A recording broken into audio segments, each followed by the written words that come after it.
Hello mga kasari, magandang hapon po sa inyong lahat. So for today's video, ayan, maraming makaka-relate dito sa ating vlog for today's video mga kasari. Dahil ang topic natin ay iba't ibang ugali ni customer sa ating tindahan. Relate much kayo dito mga kasari, kaya mag-umpisa na po tayo agad-agad. Number 1, kasi 10 to mga kasari. Number 1, customer na malayo pa lang nagpapabili na. Yung alam nyo ba mga kasari na bigla na lang kayong magugulat, hahanapin nyo yung bumibili pala nasa malayo pa, ando doon pa lang or kaya hindi pa nakakababa ng motor ay nagsasalita na ng pabili. Meron dito guys na ganun, kaya naisama ko to. At lahat ng nandito guys is talagang nararanasan ko dito sa tindahan. Ayan, yung malayo pa lang. Pero hindi naman ako naiinis guys sa ganun. Parang napapatingin lang ako na ganyan kasi ang layo pa, nagpapabili na. So, meron talagang mga ganun guys na customer. Pangalawa, customer na nagmamadali na parang late na sa flight. Ay nako, ang daming ganyan mga kasari. Yung alam nyo ba na meron pang bumibili, pinagbibilhan pa natin, pero kakarating lang naman niya, for example, maglo-load, nagmamadali, kesyo wala daw bantay sa ganyan niya, o kesyo siya daw ay may pupuntahan pa, mga ganun mga kasari, yung alam niya naman alam naman siguro niya yung salitang first come first serve, 'di ba? So, respeto natin yung time nung naunang bumibili, 'di ba mga kasari? Ikaw kakarating mo pa lang, gusto mo ikaw agad yung unahin. Malay mo, magalit sa akin yung pinagbibilhan ko, bakit inuuna mo 'yan? 'Di ba mga kasari? Ako pa yung napasama noon. Kaya uunahin nyo, wag mong pansinin, sabihin mo wait lang po. Ganun lagi guys yung sinasabi ko kapag merong gustong mauna, wait lang po, nagtitinda pa ako. Ganun yung sinasabi ko. Pero minsan talaga hindi mo maiiwasan kasi tao ka lang, hindi mo maiiwasan na mainis. Alam nyo yun, sa mga ganong customer na nagmamadali, talaga naman inam na. Pang third naman mga kasari is yung customer na maalam pa sa yung magpresyo. Alam nyo ba yung mga kasari, relate kayo dito, yun bang kunwari bibili ng kape, magkano kape mo? 15 pesos po. Ay, bakit ang mahal? Sa 12.50 lang yan, 13 pesos, ganyan. Syempre ang sinasabi niya naman mga kasari, wholesaler. So sinasabi ko na lang, or kaya hindi na lang ako nagsasalita. Or minsan, nagkaroon kasi ng time na meron akong nakagalit about sa ganyan, namahalan sa aking downy. Bakit daw doon, dito, yung pinamimilhan ko dati guys, nung bago pa lang akong nagbablog sa Bukluran, yung kulay green na pinamimilhan ko, yung nilalakad ko lang. Meron ba naman dito nagsabi, ay, ang mahal ng downy mo, ganto ganyan. Doon, magkano lang yan? Syempre guys, doon namimili yung may mga tindahan. Syempre, kailangan naman naming magpatong ng konti, 'di ba? Kaya 7 pesos yung downy ko. Hanggang ngayon naman still 7 pesos pa din yung downy ko na single. Kaya, ayun, ilang years na yun mga kasari, siguro 3 years na, pero hindi ko pa rin nakakalimutan. May mga ganun talaga mga kasari na yung maalam pa sa yung magpresyo. Kumbaga kapag nakabili sila sa isang place na ganun yung presyo na medyo mura-mura, gusto nila kapag bumili sila sa tindahan, ganun din yung pagbenta sa kanila. Hindi naman kasi pwede yun Kailangan natin kumita. Kaya pabayaan na lang po natin yung mga ganong customer kasi wala po yung maitutulong sa atin. So ang apat naman po mga kasari, yung customer na dadaanan ka lang kapag may pera sila at maaalala ka lang kapag wala silang pera. Kung sa'yo uutang, ganun. Kapag may pera, sa iba sila bibili. Kapag walang pera, sa'yo uutang. Alam niyo yon, yung naaalala ka lang kapag gipit ka, mga kasari. Talagang relate na relate po ako dito. And kumbaga kapag nangungutang nga, as in isang bultuhan, akala mo nag-grocery. Ganon sila mangutang. Pero kapag may pera sila, alam niyo yun guys, yung delay pa nga magbayad. Kapag may pera sila, sa iba sila bumibili, tapos pagbalik nila, meron naman ako ng ganto, ganyan, bakit ganon? So, ayun, mapapaisip ka na lang bakit ganun. Pero ayun, iba't iba kasi talaga yung ugali ng customer. Meron talagang mga ganun mga kasari, pero hindi rin nakakatuwa yun sa tindera kasi may isip nila bakit ganun. Ang ingay. Ang daming mga dumadaan na big bike mga kasari, nagpunta yan ng Tagaytay panigurado, tapos paano na sila, siguro mga taga Manila yan. Mabilis lang kasi dito mga kasari kapag 15 to 20 minutes nasa Tagaytay ka na, dire-diretso lang. Ganun po kami kalapit sa Tagaytay. So ang pang 5 naman po mga kasari is yung customer na laging nagpapabarya. Alam naman po natin yan mga kasari bilang isang tindera, yung taong bibili talaga pero buo yung pera, or yung customer na bibili pero parang nagpapapalit lang. Alam niyo yon, yung sa 1,000, 20 lang yung amount na binili nila, or 50 pesos lang. Halatang-halata naman na nagpapabarya. So, ang technique ko doon mga kasari, kapag alam ko talaga na konti lang talaga yung pamalit ko at alam ko na buo yung hawak nilang pera, sinasabi ko, wala akong panukli.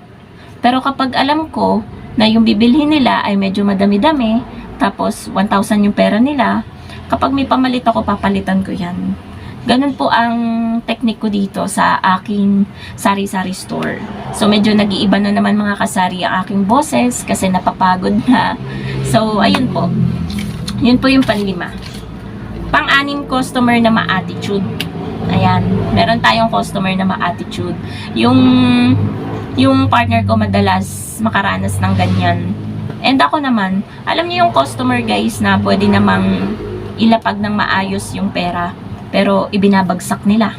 Ginaganyan nila.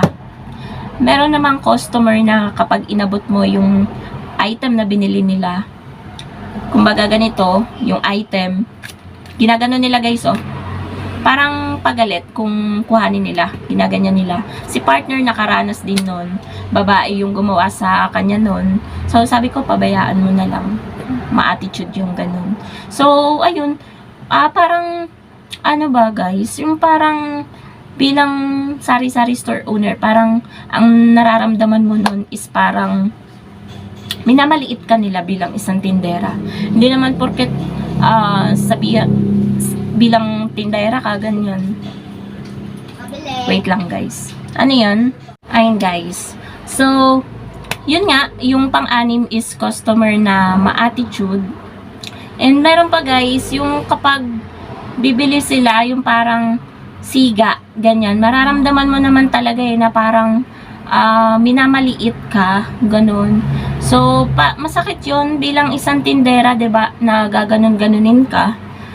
Hindi nila alam, 'di ba, na parang kapag tindera ka, kasi maano mo na parang hindi naman yung parang nagmamalaki ka, yung parang marunong ka nang tumayo sa sarili mong paa kapag may negosyo ka, ganun. Pero sa iba, mamaliitin ka. Pabayaan na lang po natin yung mga ganung tao. Magpasensya na lang po tayo sa mga ganun. Kasi kailangan na talaga natin mga kasari bilang isang tindera na mahaba yung pasensya natin sa lahat ng bagay. So, ang pang 7 naman po is customer na laging nakiki-hotspot. Bago to mga kasari, kasi tayo, 'di ba, may GCash tayo. So, customer na laging nakiki-hotspot, yung kumbaga wala siyang data, wala siyang load, pero ang hilig niya magpa-GCash. Yung kumbaga magka-cash out siya. Pa-cash out nga po. Tapos, 'di ba, kapag cash out, bago natin ibigay si pera, kailangan nating makita si reference number. So, kapag may nagpapadala na sa kanya ng reference or yung picture, screenshot, ganyan, hindi niya mabuksan kasi wala siyang data, wala siyang load. So, ate, pwede bang maki-hotspot? So, ako naman, hina-hotspot ko naman, pero after nun, tinatanggal ko na agad kasi, syempre, baka maubos yung data natin. So, kumbaga, 'di ba, ako bilang kunwari naranasan ko din namang maging customer, parang nakakahiya na lagi tayong nakiki-hotspot, 'di ba mga kasari? So, ang pang-8 is customer na laging kulang ang pera. Alam niyo ba yun mga kasari na regular customer mo naman, lagi niyang binibili yung item na yon, pero kapag pupunta siya, bibili ulit ng item na yon, kulang yung dala niyang pera. Hindi mo ba alam kung sinasadya niya ba or talagang nakakalimutan niya lang or makakalimutin siya? Na, kumbaga, ultimo Swakber brand, 13 yung ating bentahan niyan. Minsan yung dala niya wala pa sa puhunan. 10 piso lang yung dala niya.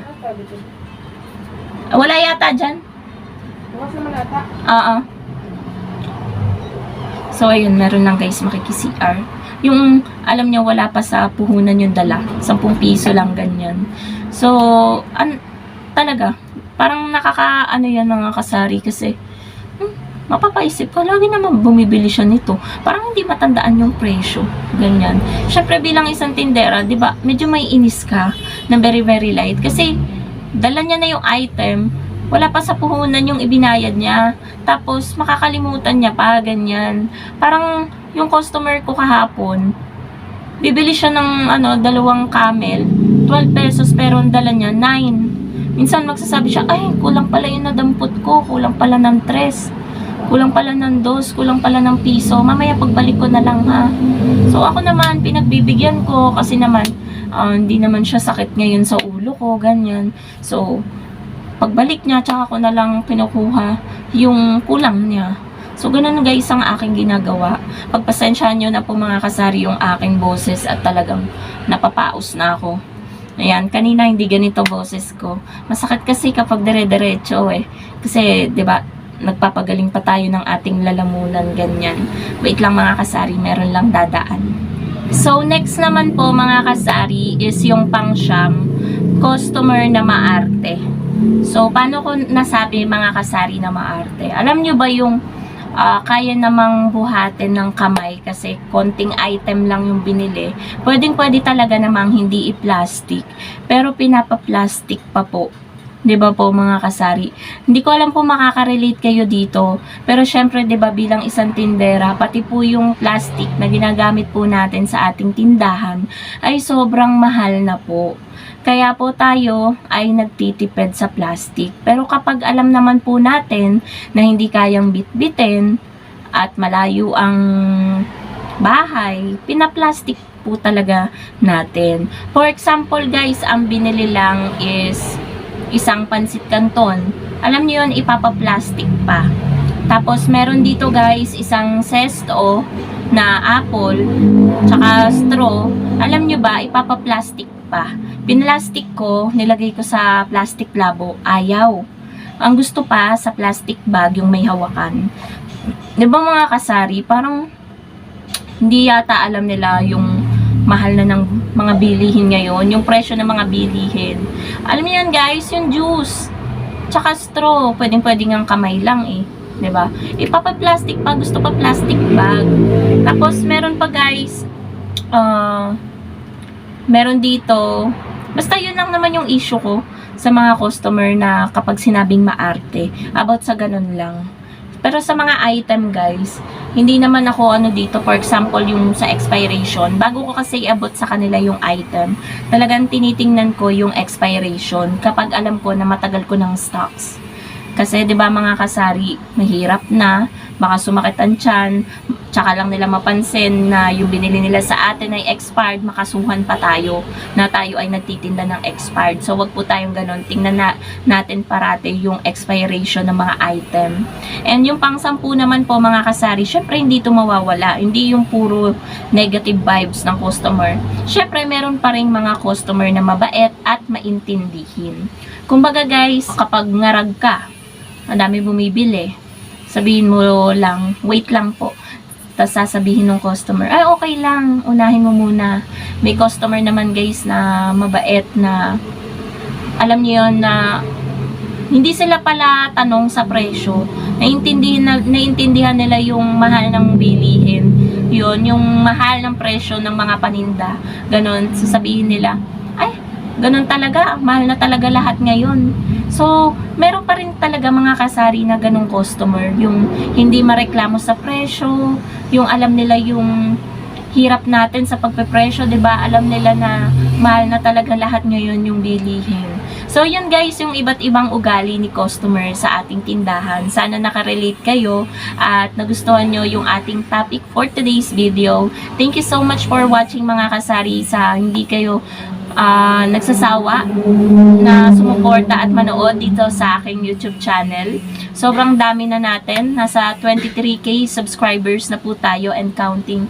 Thank you so much po sa inyong lahat mga kasari. Simula nung umpisa pa lang hanggang ngayon ay hindi kayo bumibitaw.